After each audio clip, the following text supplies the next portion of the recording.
আসসালামু আলাইকুম। ওয়ালাইকুম আসসালাম। বিধির বিধান না যায় খণ্ডন। আমরা আজকে ঝিনাইদহ জেলার সদর থানার ৬ নম্বর গান্না ইউনিয়নের গান্না গ্রামে দাঁড়িয়ে আছি। আমরা যে বাড়িতে এসেছি আমরা কিছু কথা আপনাদের শোনাই। আসসালামু আলাইকুম। ওয়ালাইকুম আসসালাম। কেমন আছেন আপনি? খুব করুণ অবস্থায় আছে মেয়েটা নিয়ে। মেয়ের আগে সিজার করেছি, সিজারের যা কপালের দোষ কি কার দোষ আল্লাহ সেই জানে, তাছাড়া কেউ বলতে পারবে না। বাড়ি নিয়ে এলাম, ড্রেসিং পেকে গেল, পেকে যে ড্রেসিং করলাম, সিলাই সব গেল কেটে। কাটার পর ডাক্তার নিয়ে ড্রেসিং করতে পারলো না, ওই বর্তমান কালীগঞ্জে হতভাই ভর্তি আছে। তার থেকে হিসেব প্রতিদিন 2200 টাকা হিসেব। আমার দ্বারা তো সম্ভব হচ্ছে না, 1 লক্ষ টাকা খরচ হবে। তা আজকে পথে নেমে গিয়েছি আমি ধিক্কে সাথে।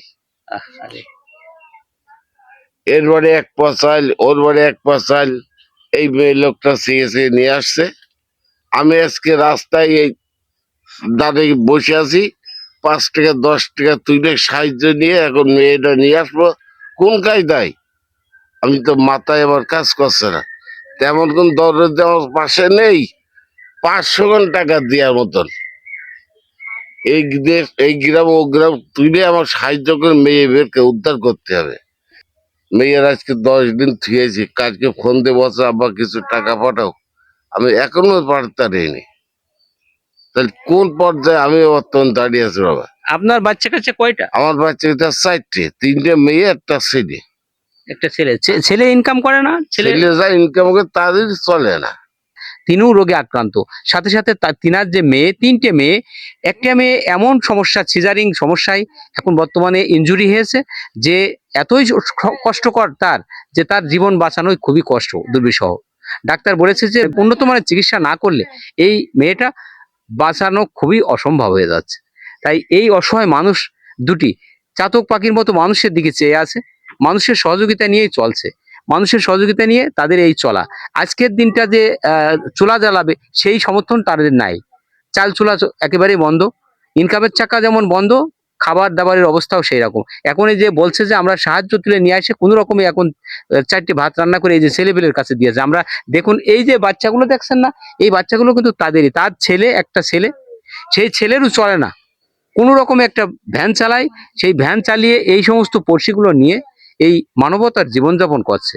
আমরা এই অসহায় পরিবারের জন্য আর দেশ এবং প্রবাসী যেনারা আছেন তেনাদের কাছে আমরা প্রয়োজনে মিনতি করছি, এই পরিবারের দিকে একটু সুদৃষ্টি দিন।